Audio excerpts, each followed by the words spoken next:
Pension ఇస్తున్న రాష్ట్ర ప్రభుత్వానికి త్వరలో కృతజ్ఞత ర్యాలీ చేస్తామన్న జైభీం ఎంఆర్పీఎస్ రాష్ట్ర అధ్యక్షుడు చిక్కం జానయ్య మాదిగ.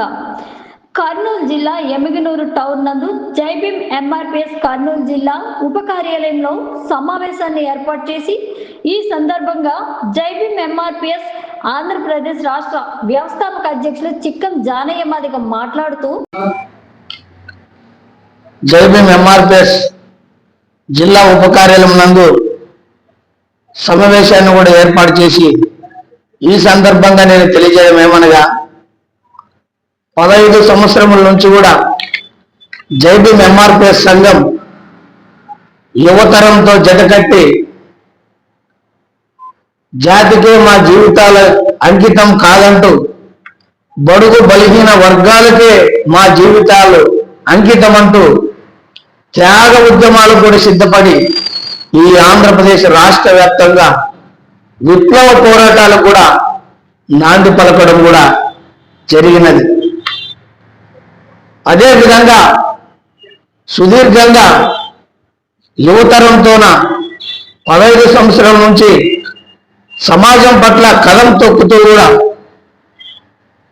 ఎన్నో కార్యక్రమాలు, హలో దళితవాడ అనే కార్యక్రమం, మావాడలో మారాజ్యం అనే కార్యక్రమం, క్రిమిలేయర్ అనే కార్యక్రమాలు కూడా మేము కొన్ని గ్రామాలైతే అన్ని కూడా పర్యటించడంలో కూడా మాకు బస్టాండ్లో కానీ, అదేవిధంగా వాడల్లో కానీ, రైల్వే స్టేషన్లో కానీ, బజార్లలో కానీ, రోడ్ల నందు కూడా అనాథ పిల్లలు కూడా భిక్షాటన ఆడుకుంటూ కూడా పస్తుల నుండి కూడా ఎన్నో ఇబ్బందులు కూడా గురి కావడం కూడా జరిగినది. ఆ విషయాన్ని కూడా మేము గమనించి మరి అనాథ పిల్లలకి ఆర్ఫన్స్ వసతి గృహాలు ఉన్నప్పటికైనా కూడా వాళ్ళకి ఆత్మస్థైర్యం లేక ఎంతో మంది కూడా భిక్షాటన ఆడుకుంటున్నారనేది మా జైభీం ఎంఆర్పీఎస్ సంఘాన్ని కూడా మనసు కలిగి చలించిపోయి కూడా విప్లవ కార్యక్రమాలు కూడా మరి ఈ జాతీయ స్థాయిలో అయితే, రాష్ట్ర స్థాయిలో అయితే, రాజకీయ నాయకులకైతే, అధికారులకైతే కూడా పోస్ట్ కార్డు ఉద్యమాన్ని కూడా మేము నాంది పలకడం కూడా జరిగింది. మరి జైభీం ఎంఆర్పీఎస్ సంఘం ఒక్కొక్క నాయకుడు మరి 5 లెటర్లు కూడా మరి రాసి కూడా వారి అడ్రస్ ఏదైతే జాతీయ స్థాయిలో నాయకులు ఉన్నారో, జాతీయ స్థాయిలోన అధికారులు ఉన్నారు, రాష్ట్ర లోన అదే రాజకీయ నాయకులు అధికారులు ఉన్నారు, వాళ్ళ అడ్రస్లు కూడా మరి రాసి ఎంతో శ్రమపడి ఎండనక వాననక అదరకుండా బెదరకుండా కూడా విప్లవ కార్యక్రమాలతో ముందుకు వెళ్ళి కూడా మరి అనాథ పిల్లలకి నెలకి 5,000 రూపాయలు పెన్షన్ ఇవ్వాలన్నట్లు కూడా పోస్ట్ కార్డు ఉద్యమాన్ని కూడా చేయడం కూడా జరిగింది. అదేవిధంగా మరి మన సబ్ కలెక్టర్లకైతే, కలెక్టర్లకైతే, ఆర్డీఓలకైతే, ఎంఆర్ఓలకు కూడా వినతి పత్రికలు కూడా ఇచ్చి మరి వాళ్ళకి పెన్షన్, అనాథ పిల్లలకు కూడా పెన్షన్ ఇస్తే వాళ్ళ ఆత్మస్థైర్యం కూడా మరి పెరుగుతుంది. ఎందుకంటే అనాథ వసతి గృహాలతో పాటు మరి ఒక పెన్షన్ కూడా నెలలో కూడా వస్తే ఆత్మస్థైర్యం ఉంటుంది, తల్లిదండ్రులు లేని లోటు కూడా తీరుతుందనే మరి దృఢ సంకల్పంతో కూడా మేము పోరాటాలు కూడా చేయడం కూడా జరిగినది.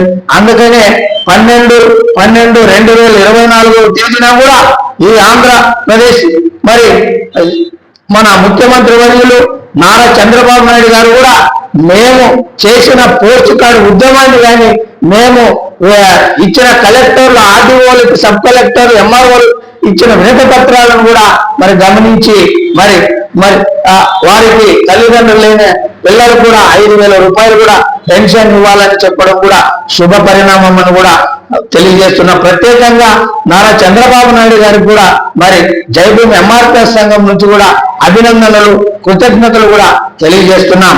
ఇలాంటి కార్యక్రమాలు కూడా రాబోయే రోజుల్లో కూడా ఎన్నో మరి కృతజ్ఞత కూడా భారీ ఎత్తున కూడా చేయాలని కూడా మేము అనుకోవడం కూడా జరిగినది. కాబట్టి త్వరలో ఈ నెల 17వ తేదీన మంగళవారం కూడా మరి ఒక ప్రణాళికను కూడా ఏర్పాటు చేస్తాం. ఎందుకంటే ఈ తల్లిదండ్రులనే పిల్లలకు పెన్షన్ ఇవ్వడం అనేది చాలా మరి గొప్ప విషయం కాబట్టి ప్రభుత్వానికి కూడా భారీ ఎత్తున కూడా కృతజ్ఞత పూర్వకం కూడా ఏర్పాటు చేయడానికి కూడా 17వ తేదీన కూడా మా జిల్లా కమిటీ, రాష్ట్ర కమిటీ, మండల కమిటీ, నియోజకవర్గ కమిటీ, డివిజన్ కమిటీ అన్ని కూడా ఏర్పడ్డాయి. ఆ రోజు కూడా ఒక డేట్ను కూడా నిర్ణయించుకొని కూడా భారీ ఎత్తున కూడా కార్యక్రమాలు కూడా ఏర్పాటు చేయడానికి కూడా శ్రీకారం చుడతామని కూడా నేను ఈ సందర్భంగా తెలియజేస్తున్నాను.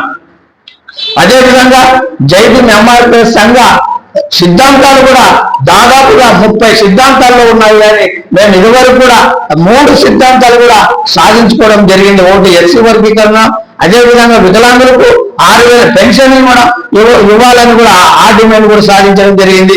ఇప్పుడు అనాథ పిల్లలకు కూడా 5,000 పెన్షన్ ఇవ్వాలనే డిమాండ్ కూడా సాధించడం కూడా జరిగింది. ఈ రోజుల్లోన చాలా మంది ఎన్నో పబ్బం గడుపుకోవడానికి ఎన్నో కుల సంఘాలు అయితే ఎన్నో పార్టీలు కూడా లక్ష్యం లేకుండా కూడా మరి కొన్ని సంఘాలు పార్టీలు కూడా పెడుతున్నారు. కానీ మేము లక్ష్యం కొరకు కూడా జీవితాలను త్యాగం చేసి కూడా మేము పనిచేస్తూ 3 డిమాండ్లను అతి తక్కువ కాలంలో కూడా మేము పోరాటం చేసి సాధించడం అంటే నేను ఈరోజు గర్వంగా మరి సగౌరవంగా అంతులేని ఆనందం కూడా నేను సంతోషపడుతున్నానని కూడా ఈ సందర్భంగా తెలియజేస్తున్నాను. అయ్యా, సమాజ నాయకులు ఆపోజిట్ వాళ్ళు మా జై భీమ్ ఎంఆర్పిఎస్ నాయకులను మీరు ఏం చేశారన్న క్వశ్చన్ అడిగితే కూడా మరి కాళ్ళనెత్తుకొని మీసం దుమ్ముకొని మేము ఈ లక్ష్యాలను కూడా సాధించామనే దమ్ము ధైర్యంతో కూడా చెప్పుకునే స్థాయి కూడా తీసుకొచ్చామంటే కూడా నేను ఎంతో గర్వపడుతున్నానని కూడా ఈ సందర్భంగా తెలియజేస్తూ భవిష్యత్తులోన జై భీమ్ ఎంఆర్పిఎస్ సంఘ లక్ష్యాలు కూడా ఎన్నో ఉన్నాయి. వాటిని కూడా సాధించడం కూడా తథ్యమని కూడా ఈ సందర్భంగా తెలియజేస్తూ త్వరలో కూడా క్రిమి లేయర్ కూడా సాధించేది జై భీమ్ ఎంఆర్పిఎస్ సంఘమే కూడా నేను స్పష్టంగా కూడా తెలియజేస్తున్నాను. క్రిమి లేయర్ పైన చాలా మందికి ఐఏఎస్లు అయితే, ఐపీఎస్లు అయితే, టీచర్లు అయితే, కలెక్టర్లకు అయితే, ఇంకా ఎవరైతే ప్రభుత్వ ఉద్యోగాలు ఉన్నారో వాళ్ళకి అవగాహన లేదు. మేము కేవలం క్రిమినల్ ఎస్సీ ఎస్టీ వర్గాలతోటే కాదు, SC ST BC minority OC కులాల్లో సంపన్న వర్గాలు భార్య భర్తలు ఎవరైతే ఇద్దరు కూడా ఉద్యోగులు ఉండి సంవత్సరానికి 15 లక్షల పై ఆదాయం